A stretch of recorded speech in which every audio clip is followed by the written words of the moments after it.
Warhammer 40,000 Darktide's pre-order beta has just launched, and whether this is your first time jumping into a Fatshark game or you're a veteran, there are a lot of things to get used to with Darktide.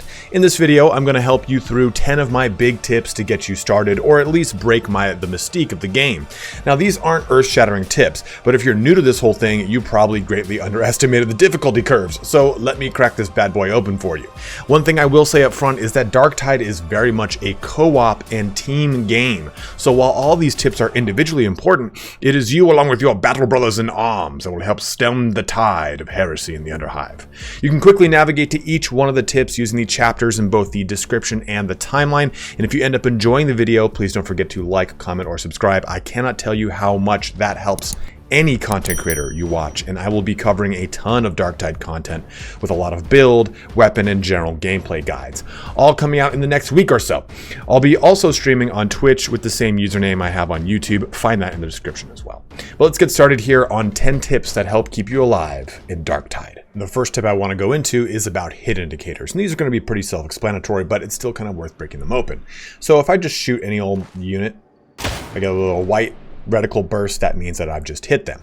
If I hit them in the head, then that is going to give me, or any weak spot for that matter, it's going to give me a yellow one. Now that yellow one is also for critical hits, and you can tell the difference between just a simple weak spot hit and a critical hit by the sound it makes. So I'm going to swing at this guy's head repeatedly. That noise it just made, that whoop, that means it was a critical hit. And you can see the numbers above their head. If I do this again, there we go. So that went from a 50 or so damage to a 70. It's about a 20% bonus on a critical hit. The other indicator is a little funky. So you got this blue one that's going to appear every time I shoot armor, but this is also going to appear if you shoot a friend. It's not going to do friendly damage to them, but it will disappear, letting you know that, hey, you're doing damage or you're hitting a friend, not an actual enemy. And these hit indicators are pretty crucial because the last one here is a red one for whenever you kill someone. So these are a good way to kind of navigate the game and understand that if you are using a melee weapon and you're hitting their actual armor, it's going to let you know, like that right there. This axe has penetration, so I'm actually doing damage through their armor and into his weak spot, maybe getting any critical hits. So these will give you a good indicator of what kind of damage you're doing, if any damage at all. Next up is weapon attributes. Now this is divided into two separate parts. On the left, you have the actual attributes of the weapon denoted by little sliders. Now it's worth noting that little sliders, unlike the little small hamburgers, are actually going to be different per weapon. And each one of the stats on here, damage, mobility, first target, penetration, finesse, will be the same on every single combat axe. Now there are different mocks of combat axe. So this is a Mach 8 Achilles combat axe. Those different mocks then denote on the right over here our individual combo setups. So every Mach 8 combat axe has this exact combo setup with 3 overhead strikes. That's what these big splashes are. Followed by, for the heavy attack, a relentless is the name of the combo. This is just a sideways swing, followed by a heavy attack and a heavy attack. And that's just how that combo progresses. But these sliders will be different for every single Mach 8 combat axe. They're just going to be whatever they are. They're randomized. And it's worth noting too that every single weapon has got some way to do cleave damage or some way to do penetration or first target damage. If it has an attribute and a slider, it will simply do more penetration or more to the first target in a combo. Or maybe it has cleave targets or cleave damage, so it can have more cleave targets or higher cleave damage. So basically think of these attributes, aside from something like damage, as a modifier on top of the existing things that a melee weapon can already do. In fact, even damage is worth noting because if it has a higher fill on this little bar, then it's going to do more single target damage than say otherwise. Now, if I go back here to a different combat axe, we have a Mach 2 combat axe, and you can see that the combos are different. The strike down is still the same, but this is heavy attack strike down now, not relentless. And that shows me that it's going to be 2 overhand swings. And also I have a special action, which is going to be special melee attack for these combat axes, which is simply the ability to push things. But you see that penetration is higher here. I'm sorry, damage is higher and penetration is lower now on this combat axe.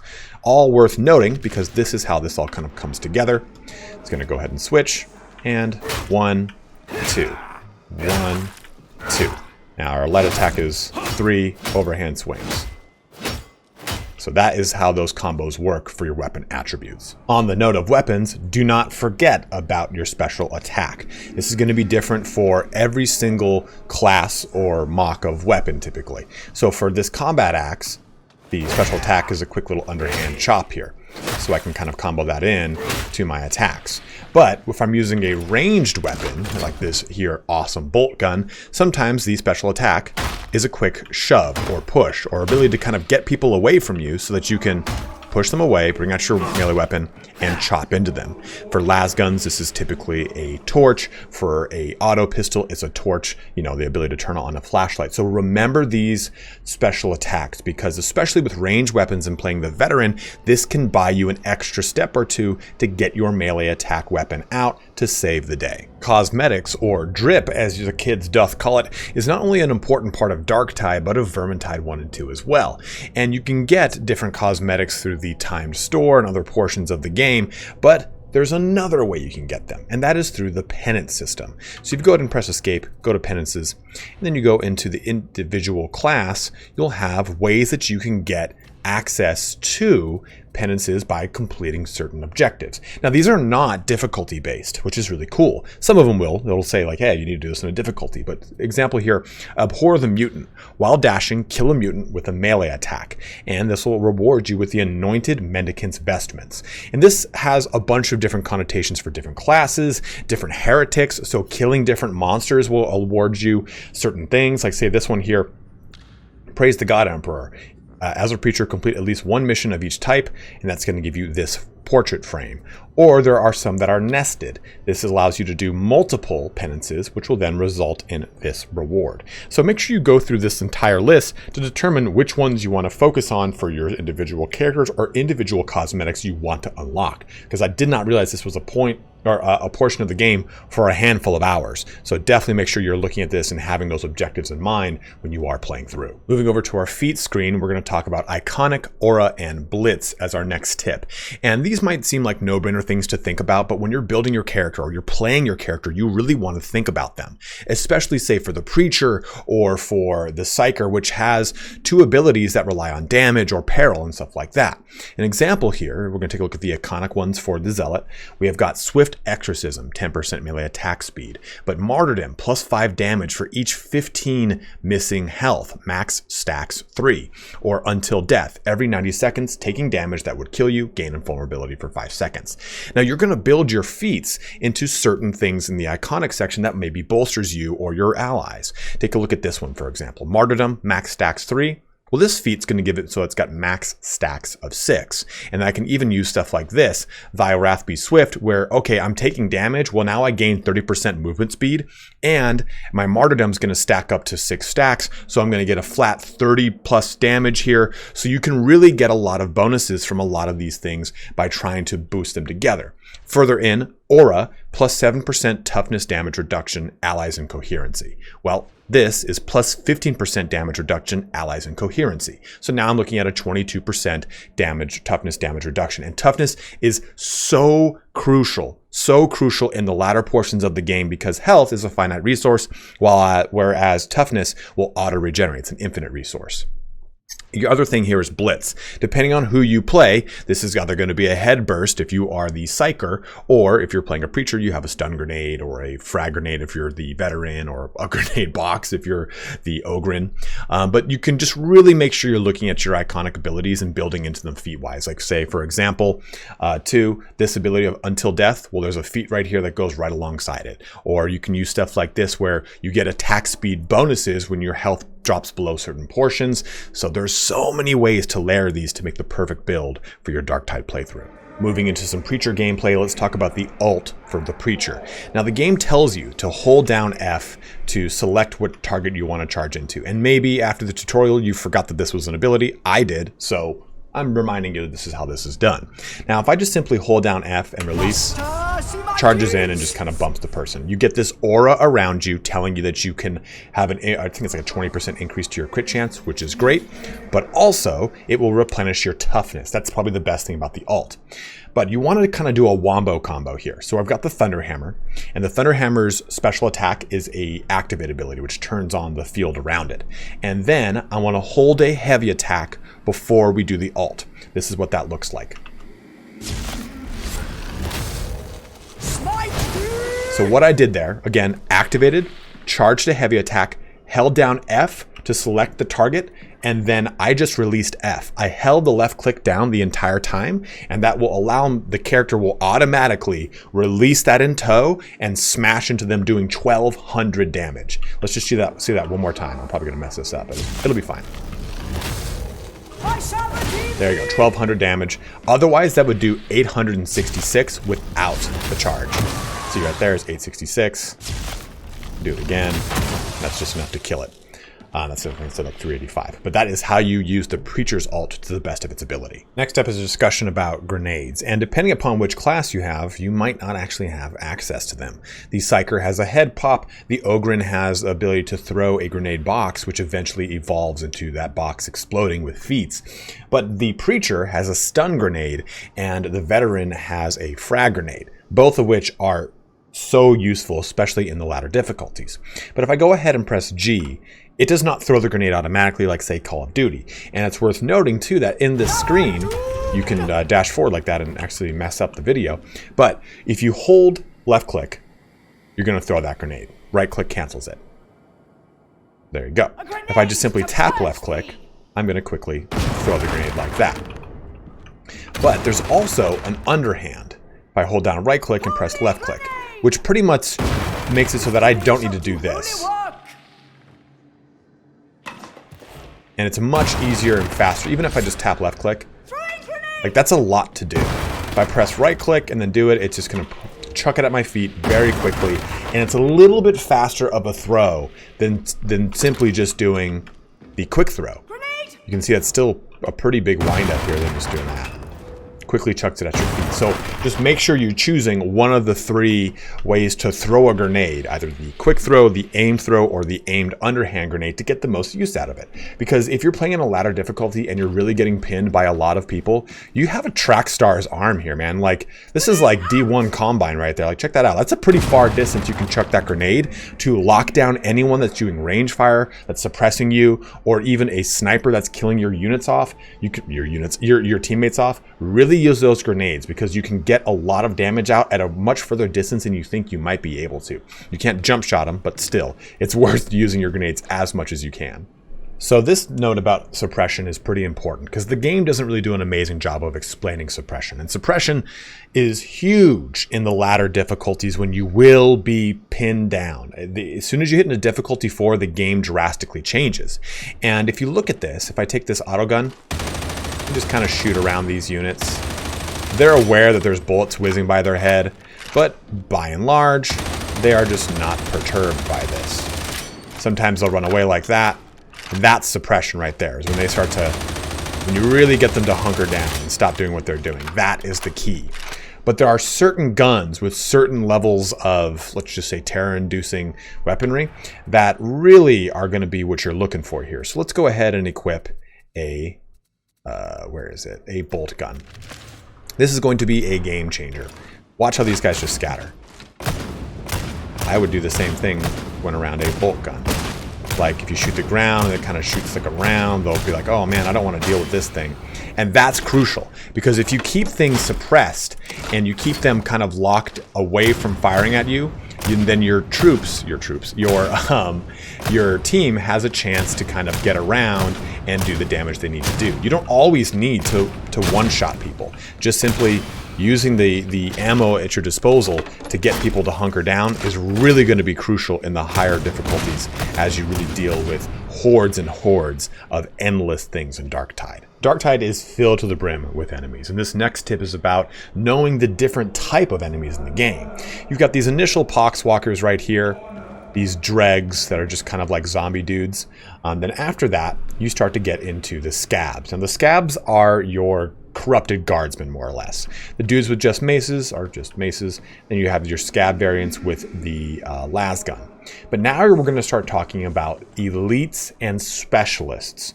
Elites are usually already spawned into the game. They're already there, they're walking around statically, they're doing patrols, whatever it is. This Scab Mauler and this Scab Gunner are two examples of elites.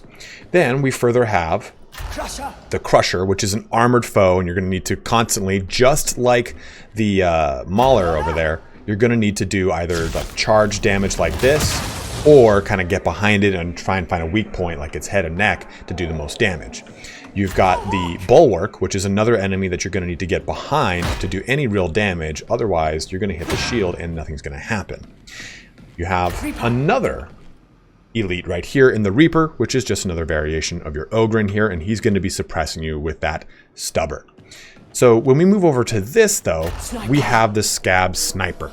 So the Scab Sniper, along with the Scab Trapper, the Scab Bomber, the mutants that come and run throughout the map and punch you and throw you, the little dogs that run up to you, the Flamers, all those are considered specialists. They spawn into the game at random intervals during random situations. They are not statically present like the elites are, or at least seemingly like the elites are. Then you've got your Dreg Rager, which is just like the Berserkers in Darktide. To defeat these guys, you want to simply block your way to victory. They are going to attack you endlessly, and you block every single hit until they stop, and then you attack them. Then, like your Scab Gunner over there, well, he's over there, you have the Scab Shotgunner, also an elite. So keep these things in mind. These elites, these specials, they're going to play in line with your feats, with your individual penances, and knowing what the difference between them is really crucial to completing those penances or getting the bonuses from your feats. Our last and probably most important tip is about blocking and pushing. I think it's really easy to make the mistake that Darktide is a game about just killing things. It's really not that. In the first two difficulties, it might feel that way. But as soon as you hit difficulty 3, and especially as you hit difficulty 4, and absolutely once you're in difficulty 5, the game is more about crowd control, pushing, and defending. So by holding down right click, I have my stamina gauge that pops up. In this gauge, if anything attacks me, it's going to cost me stamina to deal with the blow. Now this will be varying degrees of stamina cost. Anything like this, not going to be a lot of stamina chipped away at me. But if it's a big thing, it will cost me far more stamina. And in this stance, I can also press left click, and that pushes things away from me. Kind of a little nudge. But I can further hold, which costs stamina by the way, further hold left click, and that happens. I go ahead and swing. Now, if I'm using a Thunder Hammer, a Chainsword, an Eviscerator, anything that has this kind of activatable ability, I can also use it when I'm pushing. Now, I know the game tells you to do this, but I'm telling you to really do this. You should be doing this on the first two difficulties to prepare you for difficulties 3 and 4, because you will be dodging and block pushing all of the time. This is the majority of the game when you're dealing with large hordes. Don't underestimate this, because when you're in 3 and 4, I cannot stress it enough. Just like those of our Vermintide veterans know that you have to block your way to victory. This is not a killing game, it's a game about crowd control. And this is how you will really keep yourself alive and playing into the harder difficulties. Okay, I lied. That's not the last tip. Here is a little honorable mention, and it's really about teamwork and team play. The UI now gives you a lot of context clues as to what's going on. You want to look in the lower left corner. It's going to show you what the individual classes of those you're playing with are until you're familiar with the icons. It shows you at the end of everyone's health bar if they are within coherency or not by showing you those that skull icon with the chevron underneath it. It shows you their ammo. It shows you if they have an ammo crate or if they have a med crate on them. Look at these things. Know these things. You're going to see if it is a yellow indicator, a red indicator, orange indicator, whatever it is, that's the ammo of your ally. Tell them, use the call out system by holding down the middle mouse button to use, hey, there's ammo right here, there's med station right here, or there's an enemy over here. Use these call outs. Use the kill feed to your upper left corner, which shows you, hey, okay, that teammate of mine killed that Scab Gunner and I'm already suppressed by him. I know I can get up now. This is not a game that you can play solo and succeed. This is a game that you need the team around you to succeed. So use all these context clues to really help not just yourself, but your team succeed as well. So hopefully that gives you a better idea of how to play Darktide. And with all that, it brings our video here to a close. So hopefully this kind of peels back a couple layers of you know, whatever the hell it is that's preventing you from maybe being better or initially learning Darktide. And Darktide has a very steep learning curve, and that learning curve is going to continue to grow as you go into each and every difficulty up from the current one you're on. And don't be afraid if that's what happens. That's just the game's going to be super punishing. I've played tons of Vermintide. I went into difficulty 4 in Darktide and just got my ass handed to me multiple times. Way too many more than multiple times. So don't worry about it. Take it in stride. Enjoy the process, because that's not just how the game works, that's how life works. So if you have any questions, any other tips you want to share, please let it be known in the comment section below. The game's just launching into that beta early access for those that pre-ordered, with a full launch, I think it's the 25th or the 30th of this very month. So you're going to find more tips. I'm going to find more tips. I have really cool veteran builds and psyker builds, all these fun things to share with you guys. So let it be known in the comment section below how you're getting along with Darktide. But as always, thank you so much for watching here today. Have a good one and take care.